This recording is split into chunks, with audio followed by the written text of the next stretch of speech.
Hi, I'm Mike Field. I'm Mike Butler. And this is Forgotten Cinema, now showing. And we are going to be doing the new Planet of the Apes film and a scheduled 15 to 28 new release Planet of the Apes movies. I'm joking. It's only 9, I guess, supposedly. But is that 9 including what we watched, or is that so is it 10 total? The interview doesn't make that Fast clear. And Furious, Fast and Furious, like that kind of thing. It's a decalogue of apes. Oh my God, is that what they call it? I think I just titled it. I think that's what it should be called. I don't know why. I don't know why we're not doing that. Saga is overused, so decalogue makes a lot more sense. Decalogue. Yeah. Let's go. I think yes. So we watched Kingdom of the Planet of the Apes. That's a mouthful. Last night at our local IMAX theater. It was a little busier than our last one, which was Ministry of Ungentlemanly Warfare, which had maybe 6 people in it, including us, which was pretty sad because we were generally okay with the film. I don't know if we overall loved it, but it was a fun time. It was all right. I guess it wasn't a fun time for some people. All right. It was a fun time for me. I don't know. We could probably start off with first. I said this to you off camera, so let me tell you now, and then we can kick it off from there. I'll repeat what I said. When we left the theater last night, when we watched the movie, I think I said to you, I was like, I kind of liked it. I dug it. And you said the same thing. We kind of were like, yeah. But then I was thinking about it on the ride home, and then I was thinking about it a little last night, and then like today. And I was trying to think about the story of them, and we can get into the story a little bit if we want, just about the overall, what the story was, in terms of the conflict, the plot, all that stuff. And I couldn't help but feel like it definitely is missing something from the first 3, maybe especially Dawn and War, in terms of that heart. And that's, I think, has everything to do with the character of Caesar and just kind of like the story they tell there. I not necessarily, that's not a knock against this new character Noah. I don't know. I just didn't connect as much with him, but also the story itself seems very simple, and I don't mean that as a negative. I just mean it's just not as complex. It's just very kind of straightforward. Hey, we're a clan. These guys come and take us. I got to rescue them. I get captured. We free everybody. Like that's like, we've seen that before in multiple films. So, I don't, and it's difficult to kind of like levy that, criticism because, we've watched so much. But again, like, the whole idea of like all stories are the same stories told over and over again, but it's definitely, you definitely still want to feel like it's for the, it's new and it's of the first time you see it. So I'm curious if I'm way off base for you, or if you kind of felt the same way. I'm curious your initial reactions compared to your kind of reactions now after you've been a day away from it. I think they're pretty much the same. I do like this film. I still think these Planet of the Apes films are a smarter blockbuster. And that's great. My problem with the film, I have the same. I think Noah, I do think Noah's a very one-note character. You get so much time with him. I mean, you mentioned that it's an hour and 25 minutes before you even meet Proximus Caesar, who's the main bad guy. And it's like, so you spend a lot of time with Noah. This is a long movie, probably too long. And in the end, you don't care about him. You don't care about Nova, who you end up finding out her name is May. It doesn't affect me. Like, I don't like these characters as much as like Caesar and Maurice and the original Nova or Malcolm. It's just they don't resonate because I feel like everything is surface deep. I also feel like if Caesar's story is a biblical one, it only at the very end becomes like, okay, it's earned the ability. It's earned that kind of, oh wow, okay, that's really, you're really going hard on that allegory. This film, I feel like, his name's freaking Noah. It's very biblical. It's very like he leads his people to freedom. Yeah, he leads his people to freedom, and they're clearly, he's clearly Moses. There's water going on. It's just so heavy-handed that they're like the Jews building the pyramids in Egypt, and it's just like, oh man, if like they got a bag of locusts and like spread them all over the bad apes, I wouldn't have been shocked if he started creating his own plagues. So it was a little heavy-handed, and I also feel like with this Decalogue, I feel like so much of this film is set up. Catching on. That being said, yeah, there is a lot to like in this film. It is not a bad film. It's probably going to end up being one of my more enjoyable films this summer. The special effects were great. I don't know. This summer specifically has a lot of heavy hitting movies. Like I'm sure Furiosa. You haven't seen The Fall Guy yet, which The Fall Guy counts, right? True. It's in May. It counts. Yeah, I said Furiosa. One of. I didn't say the best. I think Furiosa will probably be my favorite movie. Why don't you watch it first before you start crowning it your favorite? I said I think.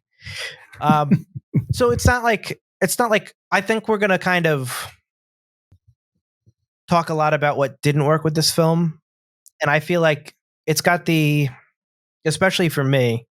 I know you had your issues with the last two, but like for me, I absolutely adore Dawn and War. So it's really hard for me to like watch this and not compare everything to, Andy Serkis did it better, or, Matt Reeves did it better. And just like, there's so much about this film that I think honors it, but also there's so much about this film that's just setting up a 9-film story. That's just kind of like, I feel like that's why this, like you say, is very light on story and very simple. It's because it's all set up, but it's a 3-hour setup or 2 hours and 45-minute setup, which is, it's a lot. Something that they're introducing in this one, and I have some positive things about some, but something they're introducing into this one is the idea that there are still smart humans, or still humans unaffected by the virus in this world, many generations from the original trilogy. I don't know if I like that. I just don't know if I dig that storyline. I mean, I guess we'll see how it plays out, but I kind of have an idea how it's going to play out, but I just don't know if I like that. I don't know how you feel about that. I just wasn't like that whole thing at the end. I mean, I get it. Like, the twist, not the twist, but like, they're kind of like showing you Noah and they're showing you May and kind of like her end of her path and Noah's path. And they're kind of like on opposite sides of the screen, even though they're not in different shots, and they're kind of both looking up at the stars, and both, obviously they're doing the same thing that they did at the end of Dawn, where he has that conversation with, I can't remember the name of the character, Malcolm. And he's like, war's coming, it's going to happen. It's kind of like that, but it's not as, I'm just not into it. I'm not like, it's not an anticipation for me. I'm just like, okay. So I really not a fan of the smart humans, or the unaffected humans. What did you think about that thing at the end?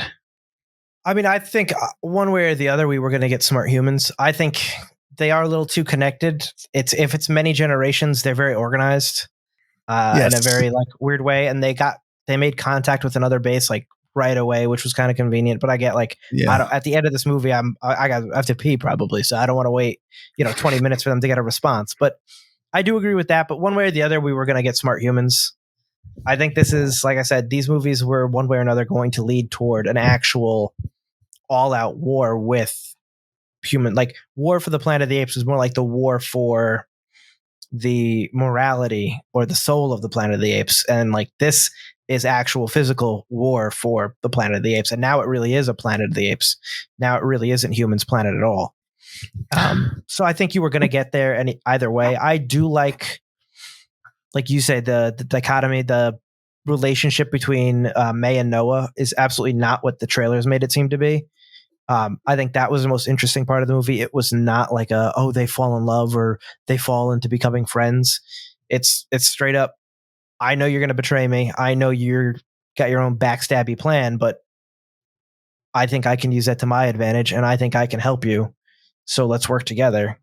And in the end, opening the floodgates, she probably does kill a decent amount of his clan, along with putting Noah in danger and stuff, which she kind of feels bad about, but not bad enough. And I love the shot, although we talk about where did it go, where she's got the gun behind her back. When they're talking, I like that shot a lot, even though then she puts two hands out to grab the necklace.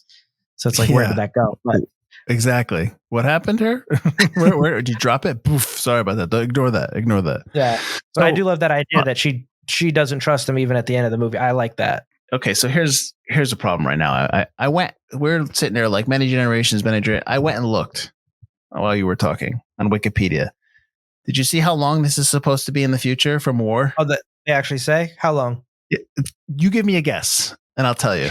Well, many generations to monkeys, I'm guessing what chimps are like 40, 45. So my guess originally when we were watching was like 85, 90 years. 300. Okay. That's not Okay. too far off either. But yes, again, like they're way too organized. 300, but also none of those guns work. None of that stuff is working after 300 years.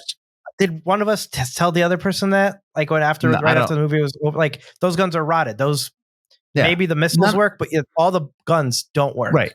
None of in the Eagle clan, which we'll get to, nobody knows about Caesar.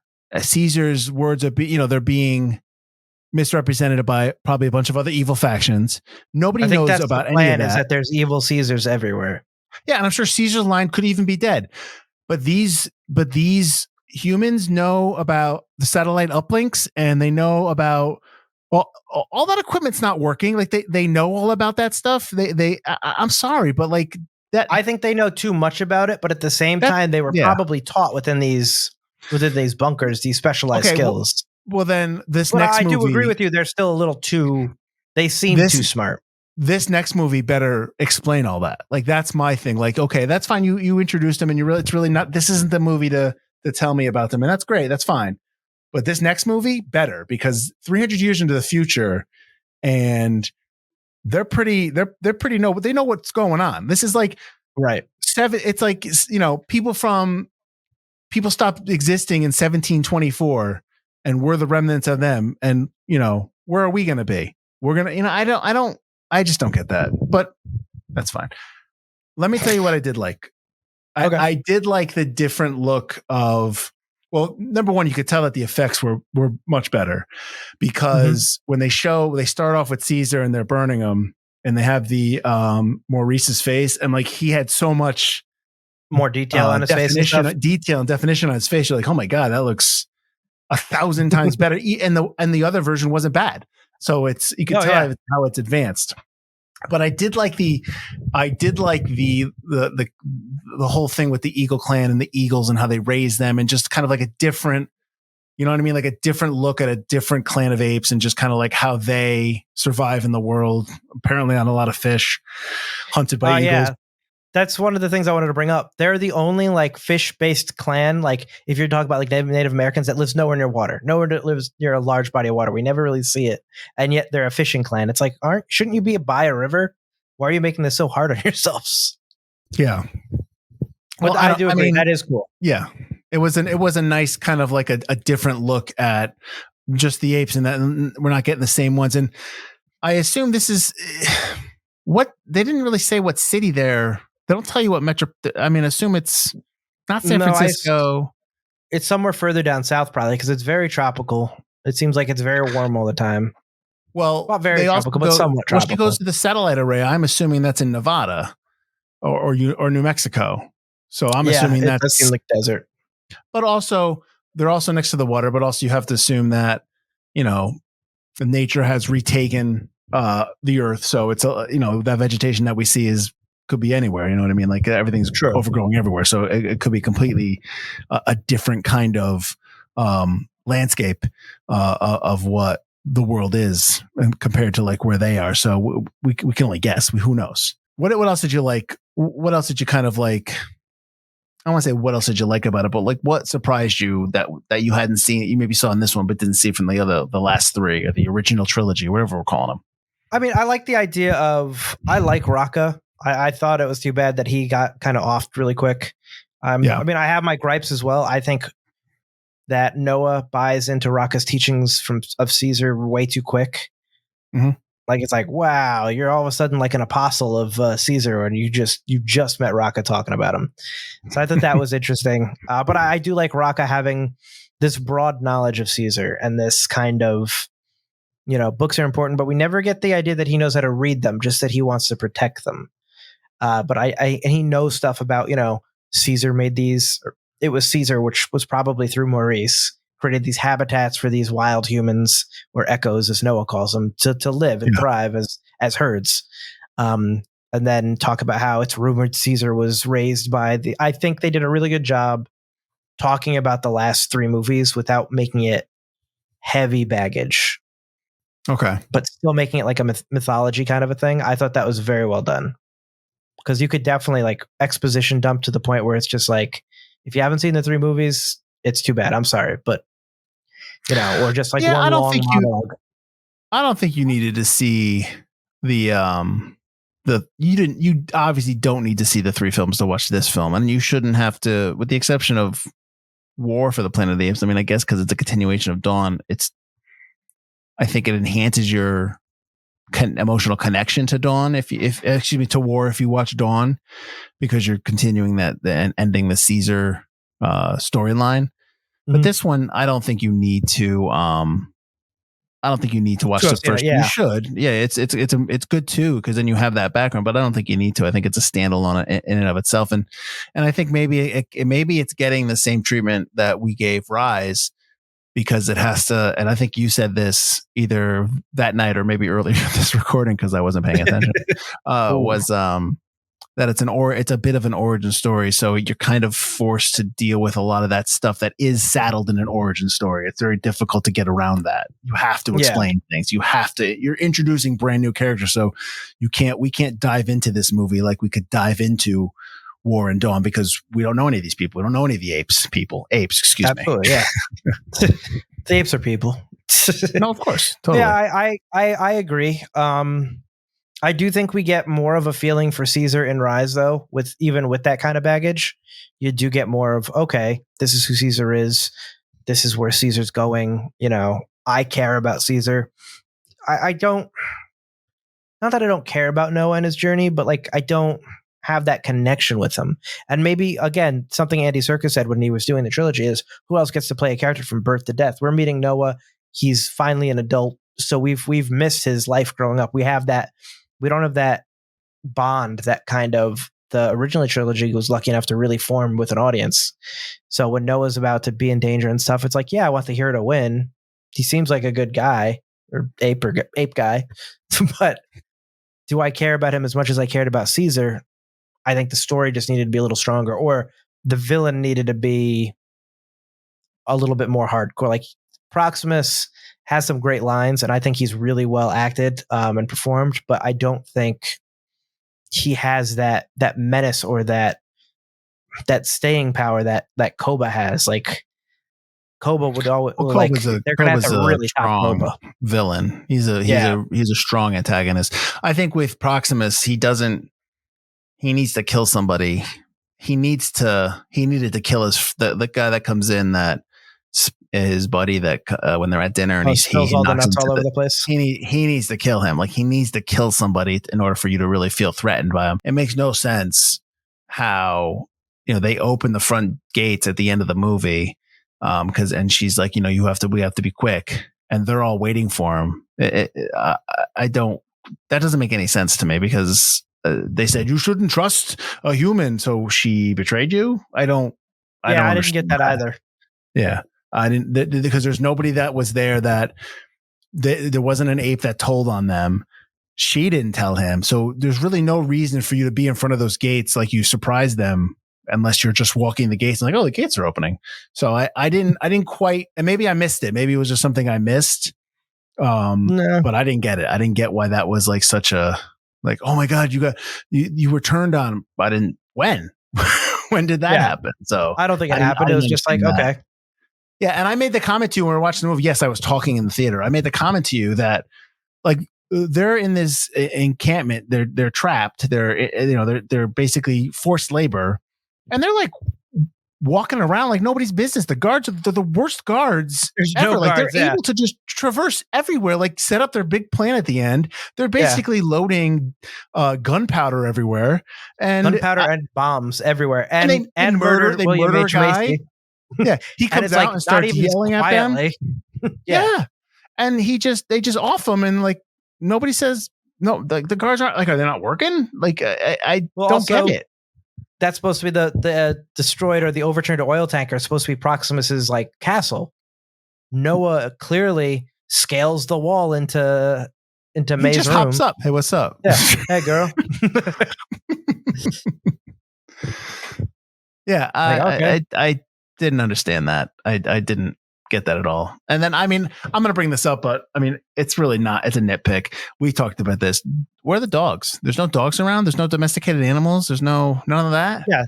All of them. I thought that ever since Dawn. It's like they have horses and now they have birds. It's like there's farmland everywhere. You couldn't find cows.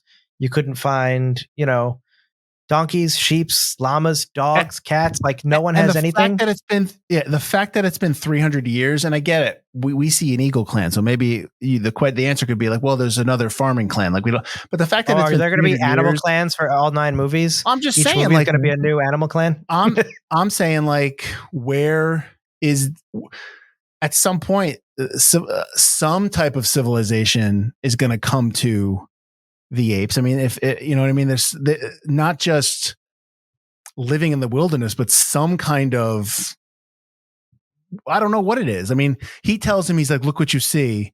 When Proximus has him up there and he's like, look what you see. What do you see? And he's just like, captured clans, but you're led to believe only the Eagle clan is there. And he's like, no, a kingdom, but we never see the kingdom. We never go into the kingdom. We never, we don't have a scene where Proximus walks into the kingdom with Noah and shows, look, a free market here. Look at this. Like, look, we never see any of that. I would think now that I know that it's supposed to be 300 years into the future from war, I need to see that because I think that's happening. So like, I'm expecting a lot more out of the next couple movies. Caesar's pride or clan even in Dawn was very advanced, like that treehouse hut. And they clearly had writing that they were recording on the walls and stuff. Mm-hmm. There should be bigger things. And I think what you brought up with Proximus taking Noah on a tour, I made a market, I made a free market. I think that would help his villain status as well. If he was a little bit more of if you're not going to have him kill anybody, make him a more sympathetic villain. Like, yes, he can't have these weapons, but he wasn't so bad. But you make him like douchey enough to hate, but not douchey enough to really hate. When you already have that established Koba villain, and even though I mentioned on the lead up, I don't like Woody Harrelson playing doing the copy of Marlon Brando. Woody Harrelson is a fantastic villain in war, and you've got two strong villains you've got to top. Marlon Brando from Apocalypse Now. He's an Apocalypse Now character, yeah. Not just Marlon Brando. But it's like they're two very good villains, and I think Woody Harrelson does a good job being a different kind of villain than Koba. Mm-hmm. But I don't think Proximus does a good job being on that level, that pedestal of villain. And sometimes a movie like this, you're judged your movie's only as strong as the villain. Well, the thing with Proximus is he doesn't come off as a smart villain. He comes off as kind of a rudimentary villain. Like when he's like, it's a good day, and he's doing all that stuff. But what a wonderful day. he doesn't come off as somebody who is devious or intelligent at that, like you're talking about, at that level. I think he's just clever. Yeah. But I think that he thinks he's clever. I don't think he's the way that we know him. I think he's clever, movie. But he thinks he's book smart. He thinks he's learned because he's been told stories by William H. Macy. But I think killing somebody, like killing an ape in some kind of like rage or like maybe where he doesn't care, I think that adds to his character in terms of, like I said, it'll make him scarier. It doesn't matter how his high level of intelligence, the fact that he is not afraid he's willing to go take that action. Far, yeah. Right. He doesn't seem like throwing Rocket or whatever off, not Rocket, but the other ape off the staircase in Dawn. Yeah. Rocket's son. Yes. Yeah, which I was surprised that they didn't do that in this film when they failed to open the door and half the apes get whipped by the rope that's coming back because they just aren't strong enough to open it. They don't. I think you're supposed to think that some of them are dead, but I don't think. But injured, but he goes, we'll try again tomorrow. Maybe you'll be stronger tomorrow. It's just like if he executed all those apes that failed right then and there, that would have put more impetus on his villain status and more of a oh man, we really got to get this door open. Yeah. Because as it is, when you do it, it's like, oh, so like just keep trying every day and whatever. Mm. So we talk about this all the time on the main show, the podcast itself. Like when we talk about, would you recommend this to somebody? I mean, would you honestly, like somebody comes up to you and says, what should I see this weekend? What would you tell? Would this be up? Oh, you should check out Kingdom. Would this be first on your list? Like for what's out now? No, yeah, sure. Yeah. Like this week. I think not Furiosa. Furiosa's not out yet. Don't worry. Yeah. Okay. Then yeah, I think it's a smart movie. It is an interesting introduction into what's now the Planet of the Apes. Like I said, you don't need the Decalogue backstory of that's the coming. first three, but it helps the Decalogue that's coming. The special effects are great. When they start naming it the Decalogue, I just want everyone to know that we trademarked that right now. We said that. West Ball, when you start calling it the Decalogue, when you do the rest of the movies. Plans? Oh, go ahead. Finish your thought. I don't know if he's coming back. I know he's doing the Zelda movie next. No, okay, I can't wait. But yeah, I think it's clever. I still think it's a smarter blockbuster. I think it's interesting. The effects are good. I still think the cinematography was good. The music was well done and paid homage to the Michael Giacchino score from the last two. Sure. So I mean, there's a lot to like about it. It is exciting. I think a lot of our gripes, especially mine, again, come from unfairly comparing it to the last two movies, which are I find exceptional. So, but yeah, I think it's a great watch, and I think it's a good entryway into what will now be a new saga of Planet of the Apes films. A long, arduous saga. Yeah, I mean, I've never been a Planet of the Apes person, and that was probably what took me so long to watch the other three, and we did it for the lead-up series leading up to our watch here, and that's obviously available on our Patreon. Hang on. There it is. Yeah, no, totally. I just, I'm trying to, it's tough because you don't want to it's tough to compare it to the other films because it's like comparing Attack of the Clones to Empire Strikes Back. They're completely different stories and sagas and trilogies and stuff like that. And I'm definitely not comparing those two movies. So don't get mad at me. Say you're going to start a war here. No, I'm not. I'm just saying it's like that. It's like comparing, like, you know, like it's tough to do that because you're right. It's a completely different storyline, and that has the Dawn and War has the benefit of having the storyline of Caesar to drive it. We don't know. We just met Noah. I think this is kind of like Rise. I think it's good to. I think we're comparing this to Rise of the Planet of the Apes because it's an origin story. It's completely new characters we're meeting. I think it's better than Rise, obviously. I think Rise has a lot more issues, story-wise, plot-wise. Sure. We talked about in our lead-up episode. That just made no sense. I think the stuff here, it's not as complex of a storyline as the Dawn and War. And I think that's probably what's tripping me up. And the whole thing with the Proximus, which we just kind of went through.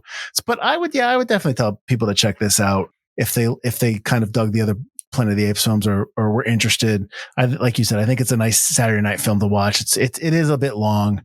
I think 225 is a tough runtime, especially since you don't meet Proximus until an hour and a half into the film, and you're just kind of like, I can't even remember the warrior gorilla that killed his dad and was going after him. Killed Noah's dad. I can't remember his name, but he was the main villain. I don't remember. Yeah, he was the more menacing villain throughout the whole entire thing. So, you know, so I just think there's kind of like stuff like there. But no, I would definitely. It's not a terrible movie. I've seen far worse, and so I would, you know. And honestly, if people watch it and they came back and said, "Mike, I love this film. I don't know what you're talking about," I'd be like, "Sweet, awesome." You know, that's great. And I think I don't think if someone came back and said they thought the movie was a piece of crap, that's great too. Whatever you want, man. I think there's a lot of good stuff there. It kept me interested, but the 225 runtime is too long. 2 hours.